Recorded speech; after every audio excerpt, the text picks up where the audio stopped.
Good afternoon. ધોરણ 10. મારે આપણે આગલા લેક્ચરની અંદર જોઈ ગયા છે બધા વ્યાકરણમાં પણ આપણે છેલ્લે જોડણીને જોઈ ગયા હતા, ધ્વનિ શ્રેણી જોઈ ગયા હતા, જોડણી ભેદ પણ જોઈ ગયા હતા, પર પ્રત્યય અને પૂર્વ પ્રત્યયને પણ જોઈ ગયા હતા. મિત્રો ઘણી વાર એમ થતું હોય કે વ્યાકરણ એટલે શું?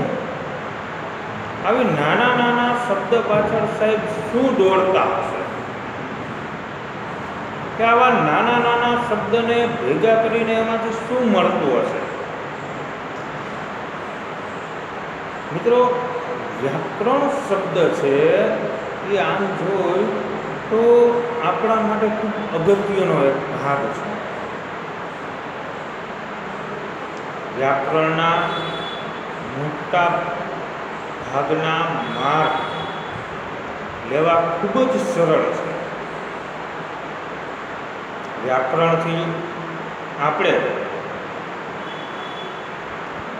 બને ત્યાં સુધી એક એક માર્ક ભેગો કરીને પણ આપણું સ્કોરિંગ વધારી શકે છે.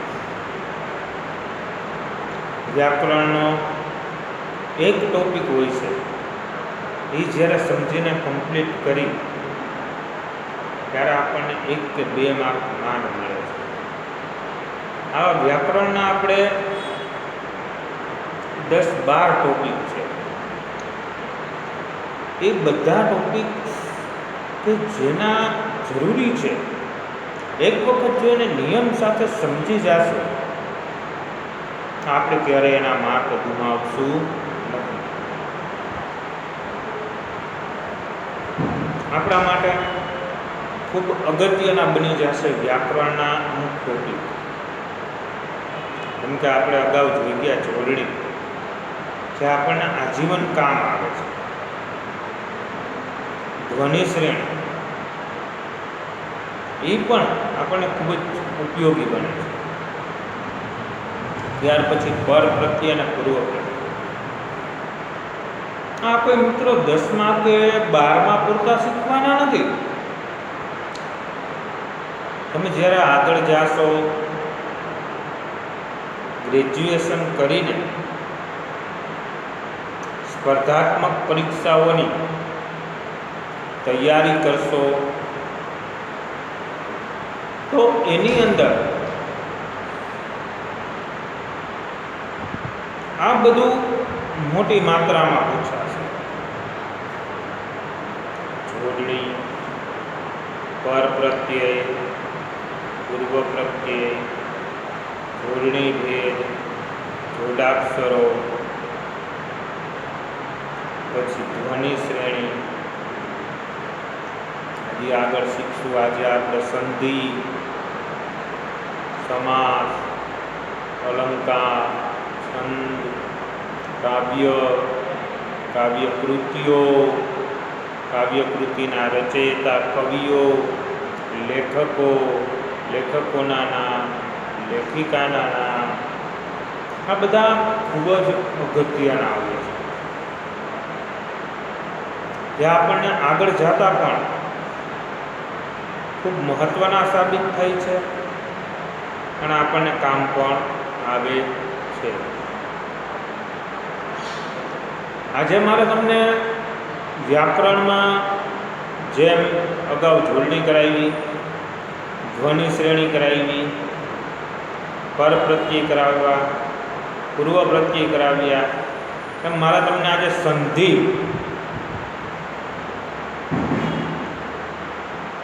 સંધિ વિશે જણાવવું છે, સંધિ વિશે સમજાવવું છે અને સંધિ વિશે લખાવવું છે. સંધિ ખૂબ જ જરૂરી છે.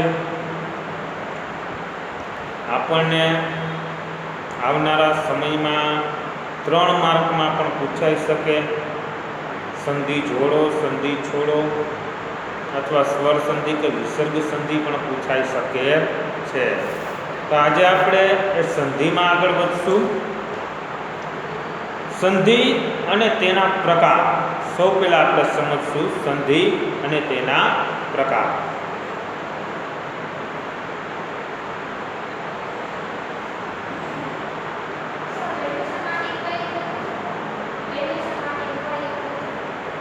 ઓફિસમાં બેટા, હા હા, એક ક્લાસ પછી ઓફિસ છે ને. હા,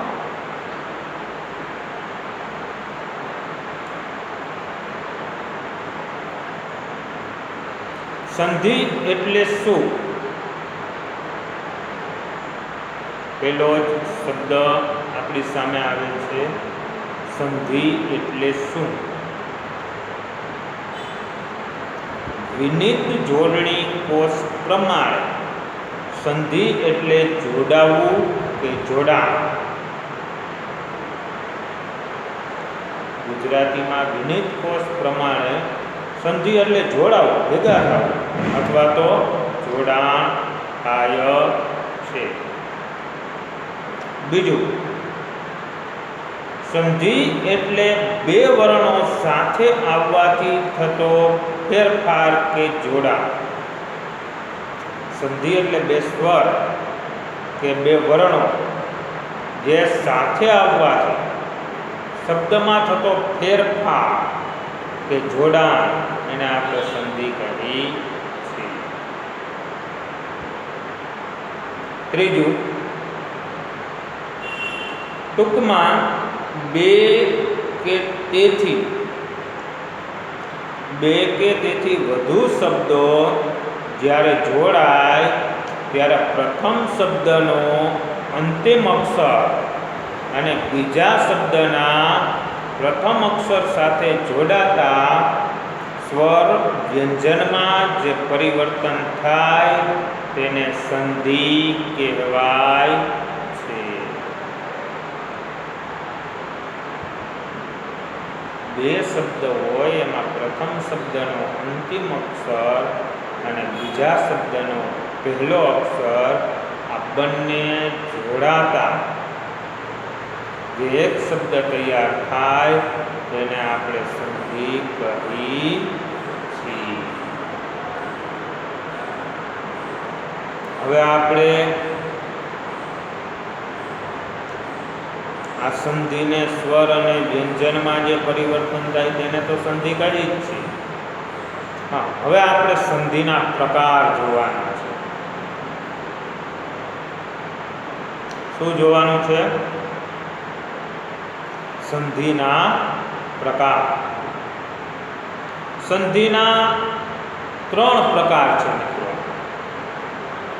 સંધિના કેટલા પ્રકાર છે? 3. પહેલું સ્વર સંધિ, બીજું વ્યંજન સંધિ અને ત્રીજું વિસર્ગ સંધિ.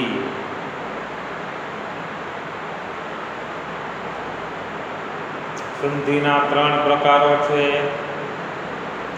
સ્વર સંધિ, વ્યંજન સંધિ અને વિસર્ગ સંધિ.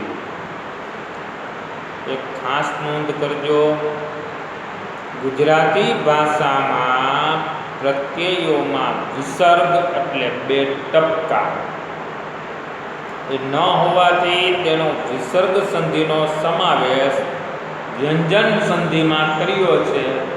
એટલે આપણે સ્વર સંધિ અને વ્યંજન સંધિ એમ 2 જ સંધિને સમજી છીએ, 2 જ સંધિને આપણે શીખવાની છે.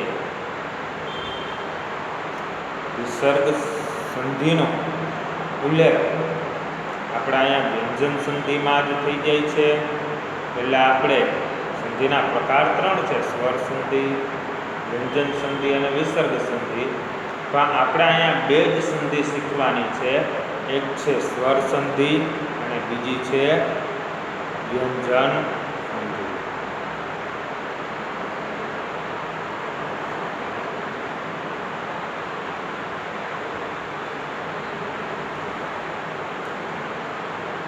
તો મિત્રો, આપણે સૌ પહેલા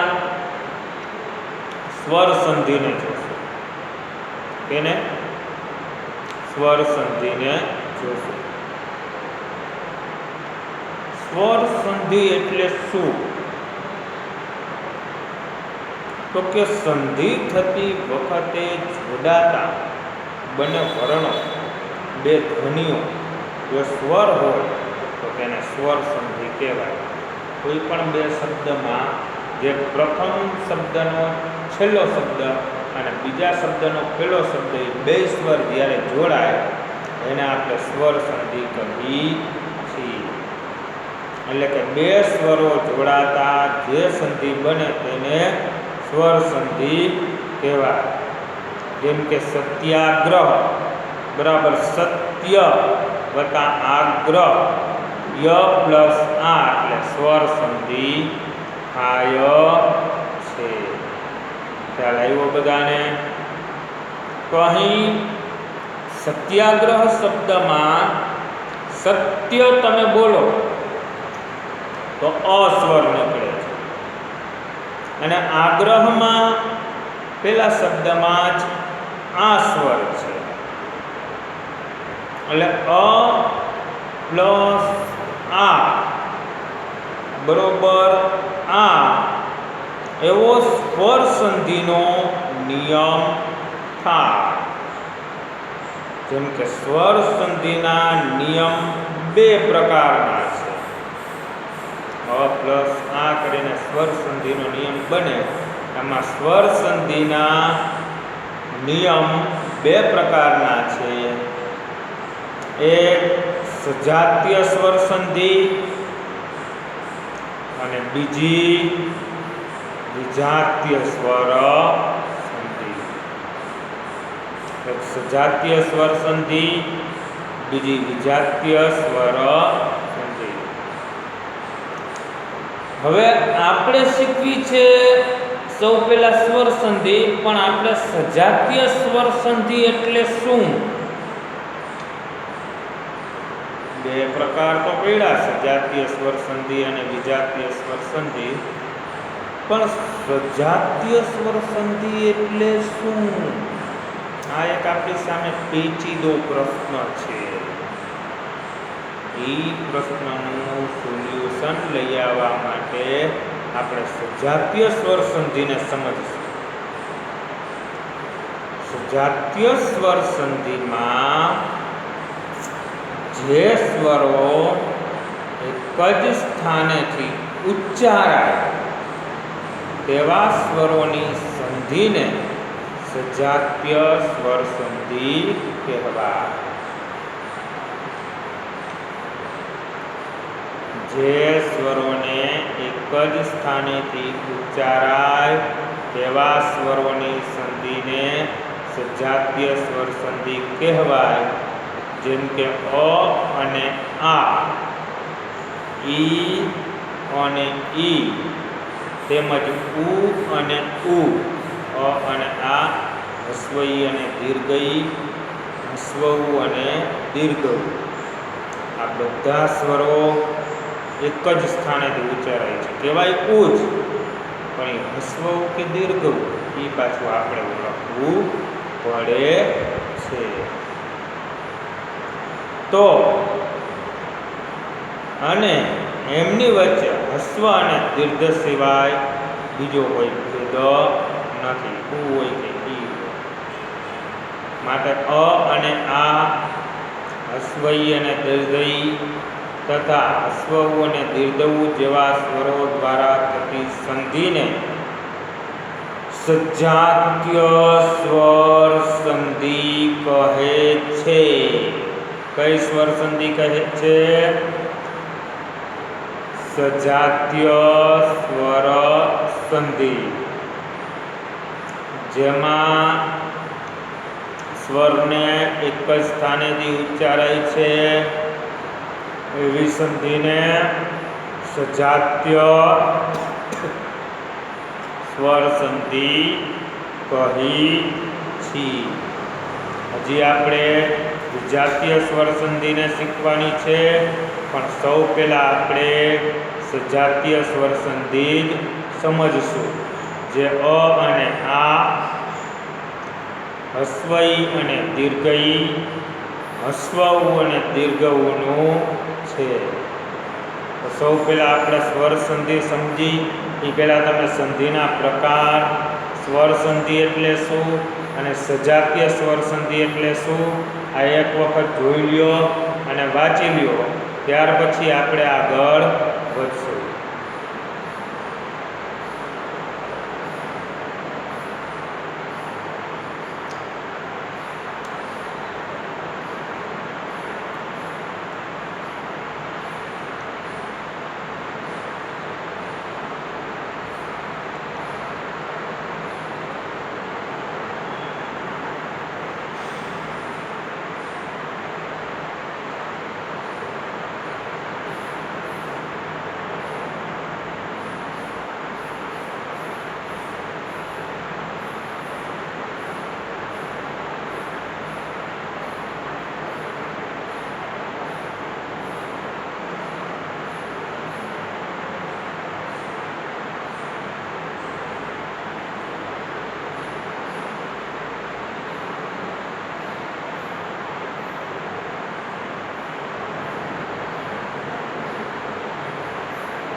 મિત્રો, સંધિના પ્રકાર ખાસ કરીને સમજો.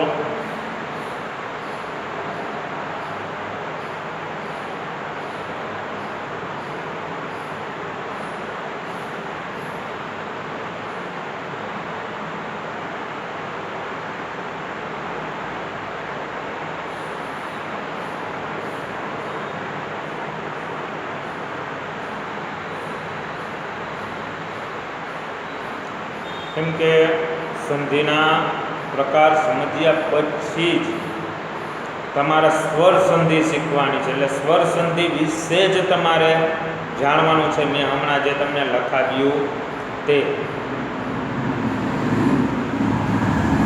અને પાછું તમારે સ્વર સંધિમાં સજાતીય સ્વર સંધિ એકને જ જોવાની છે.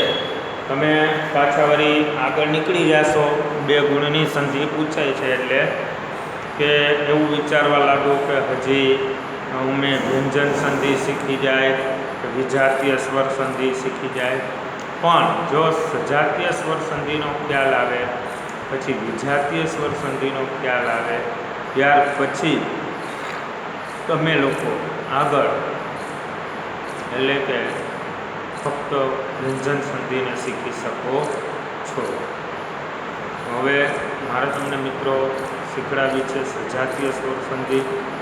પણ સજાતીય સ્વર સંધિના અમુક ઉદાહરણ સહિત હું તમને કહું છું કે જેમાં ઉચ્ચારણ એક હશે, પણ તમારે એમાં હસ્વ અને દીર્ઘ આ બંનેમાંથી ઓળખવાનું છે. સજાતીય સ્વર સંધિ 2 સજાતીય સ્વરો દ્વારા, એટલે કે એ સ્વરો જોડાતા એ બંનેને સ્થાને દીર્ઘ સ્વર થાય છે. સૌ પહેલાં આપણે આની સજાતીય સ્વર સંધિ જોઈએ. તો કે અ પ્લસ અ બરાબર આ થશે. દાખલા તરીકે એક ઉદાહરણ તમને આપું કે એક, એમાં પણ તમને અ સ્વર મળશે વત્તા અંત. તો એમાં પહેલો શબ્દ અ છે એટલે અ પ્લસ અ બરાબર આ થાય છે. એનું ભેગું કરો એટલે તમને એકાંત આ મળ્યો. એવી જ રીતે વૃદ્ધ, એમાંય અ સ્વર આવે છે વત્તા અવસ્થા, એનો પહેલો અક્ષર અ છે એટલે અ પ્લસ અ બરાબર આ થાય તો વૃદ્ધા અવસ્થા. એવી જ રીતે બીજું અ પ્લસ આ હોય તો પણ આ બનશે.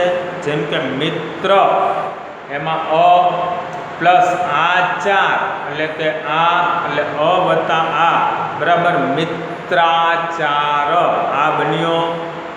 રાજ્ય અ વત્તા આસન આ અ પ્લસ આ એટલે રાજ્યાસન.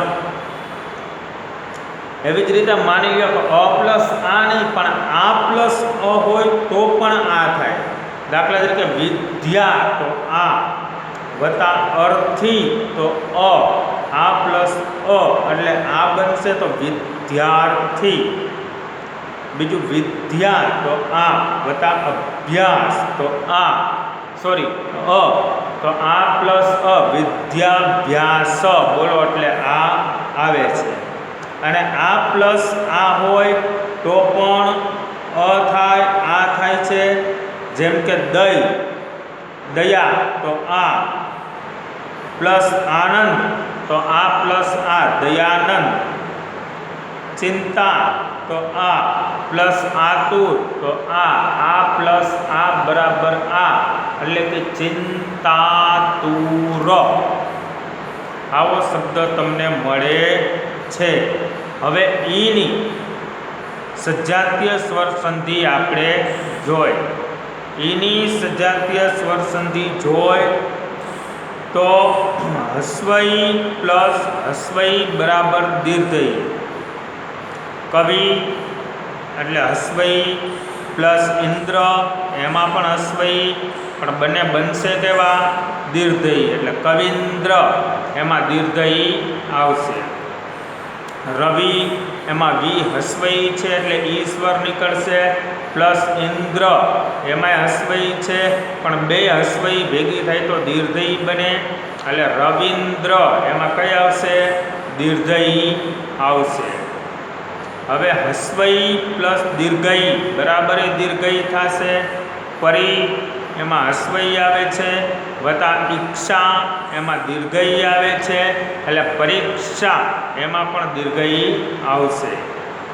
ત્યાર પછી કવિ એમાં હસ્વઈ છે વત્તા ઈશ્વર એમાં દીર્ઘઈ છે તો કવિશ્વર એમાં દીર્ઘઈ બનશે. એવી જ રીતે દીર્ઘઈ પ્લસ હસ્વઈ બરાબર દીર્ઘઈ થશે. અવની દીર્ઘઈ છે વત્તા ઈશ હસ્વઈ છે એટલે અવનીશ. રજની દીર્ઘઈ છે વત્તા ઈશ હસ્વઈ છે એટલે રજનીશ દીર્ઘઈ બનશે. હવે બંને દીર્ઘઈ હોય તો દીર્ઘઈ થાય છે. જેમ કે દેવી તો દીર્ઘઈ વત્તા ઈચ્છા તો દીર્ઘઈ એટલે દેવીચ્છા. એવી જ રીતે યોગી તો દીર્ઘઈ વત્તા ઇન્દ્ર તો દીર્ઘઈ ઈ પ્લસ ઈ દીર્ઘઈ બને છે એટલે યોગીન્દ્ર. હવે તમારે આમ દીર્ઘ ઉની સજાતીય સ્વર સંધિ જોવાની છે તો હસ્વ ઉ વત્તા હસ્વ ઉ બરાબર દીર્ઘ ઉ બને છે. જેમ કે સુ તો એમાં હસ્વ ઉ વત્તા ઉક્તિ તો એમાંય હસ્વ ઉ બરાબર સુક્તિ તો દીર્ઘ ઉ બનશે. રઘુ એમાં હસ્વ ઉ આવે છે વત્તા ઉત્તમ એમાં પણ હસ્વ ઉ આવે છે બરાબર રઘુત્તમ તો એમાં દીર્ઘ ઉ બનશે. હસ્વ ઉ પ્લસ દીર્ઘ ઉ બરાબર દીર્ઘ ઉ તો એની અંદર બહુ હસ્વ ઉ છે વત્તા ઉર્મી દીર્ઘ ઉ છે તો બહુર્મી એમાં દીર્ઘ ઉ આવશે. સિંધુ હસ્વ ઉ છે ઉર્મી દીર્ઘ ઉ છે બરાબર સિંધુર્મી તો દીર્ઘ ઉ આવશે. હવે હસ્વ ઉ પ્લસ દીર્ઘ ઉ બરાબર દીર્ઘ ઉ દીર્ઘ ઉ પ્લસ દીર્ઘ ઉ બરાબર હસ્વ ઉ દીર્ઘ ઉ બનશે. ભૂમિ વત્તા ઉર્જિત બેમાં દીર્ઘ ઉ છે તો ભુર્જિત આવું બનશે. વધુ વત્તા ઉર્મી તો વધુર્મી દીર્ઘ ઉ આવશે. એવી જ રીતે દીર્ઘ ઉ વત્તા હસ્વ ઉ હશે તો પણ દીર્ઘ ઉ બનશે. જેમ કે ચમુ વત્તા ઉલ્લાસ એમાં મુ દીર્ઘ ઉ છે ઉલ્લાસમાં હસ્વ ઉ છે તો ચમુલ્લાસ દીર્ઘ ઉ થશે. વધુ વત્તા ઉત્કર્ષ એટલે વધુત્કર્ષ આ પણ દીર્ઘ ઉ બનશે. હવે મિત્રો આપણે આવતા લેક્ચરમાં વિજાતીય સ્વર સંધિને જોશું. અહીંથી આપણા લેક્ચરને વિરામ આપીએ છીએ. તમારે સંધિ અને એના પ્રકાર અને સંધિ એટલે શું આટલું હોમવર્કમાં કરીને આવવાનું છે. અસ્તુ.